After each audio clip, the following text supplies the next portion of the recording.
Alright, let's try to create a simple animation for the solution of a differential equation. Right, so let's look at this example. Right, this is a pendulum in resonance. Right, so here's a typical pendulum equation, L being the length of the string, G being the gravitational acceleration, and the right hand side is the external force. And we need to pay attention that the external force has exactly the same frequency as the natural frequency of the pendulum, which is omega 0 is equal to square root of G over L, right? And the initial position is 0, so which means that's going to start from down here. And the initial velocity is 0 as well, so there's no initial velocity there. All right, using the method of undetermined coefficients, we can find the solution to be theta of t is equal to f0 over 2 omega 0 L t times sine of omega 0 t. Right, so this is the solution. Right, so let's try to make an animation for this solution. Right, first, we have to determine the location of the point P, which is where the mass is, right?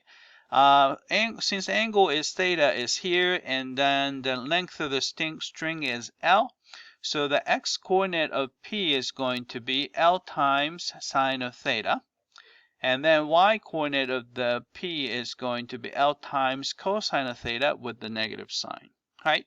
So I'm going to open up GeoGebra here. Alright, so I'm gonna use a slider for the time. So I'm gonna put the slider. So I'm gonna call it t since it's time. Then I start from 0 to maybe 100, and the increment to be 0.01. So we want it to make it somewhat smooth. And animation speed, I'm gonna try 0.2. Alright, hit OK. Alright, so we're gonna set length to be maybe 10 meters. Right, then the gravitational acceleration, we know that from physics, is a 9.8 meter per square second. And then we're gonna define, let's see, omega 0 is equal to square root of G over L. Right, so we have that. And we need the f of 0 as well. For simplicity, I'm gonna just set that to be 1. Right, so we can define theta. So it's a theta. Oops, sorry, I messed that up.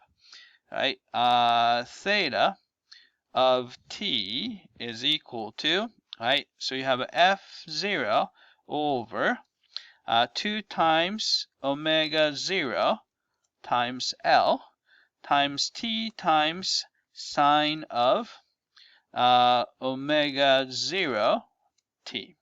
Right, hit enter. Right, so you can see that the oscillation gets larger and larger, and we don't have to see this picture, so I'm going to hide it. Then we have a point P.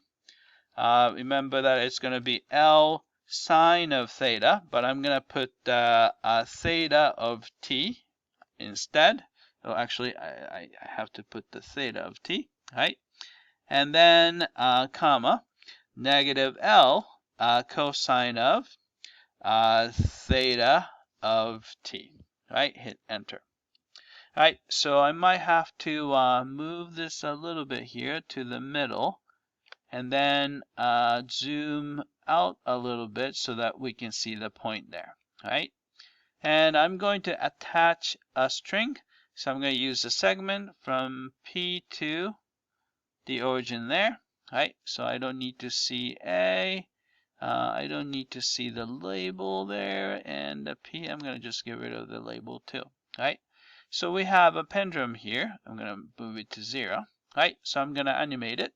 So I'm going to point at the slider and right click, and then hit animation on.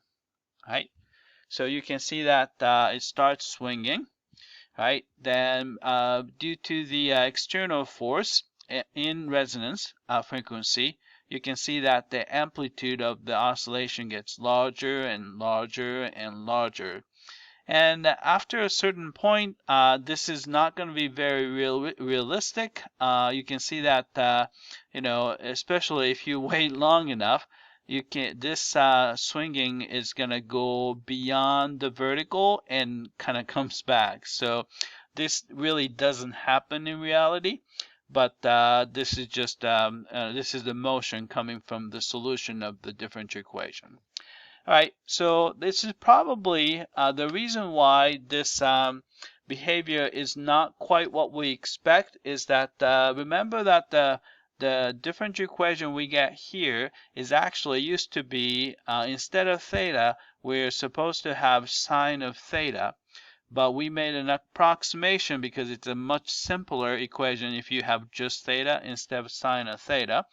And that assumption is valid only when theta is small. So when theta is large, that assumption is going to create a lot of error. So that's probably one of the reasons why we're going to get that kind of a strange behavior when you get a large angle like this.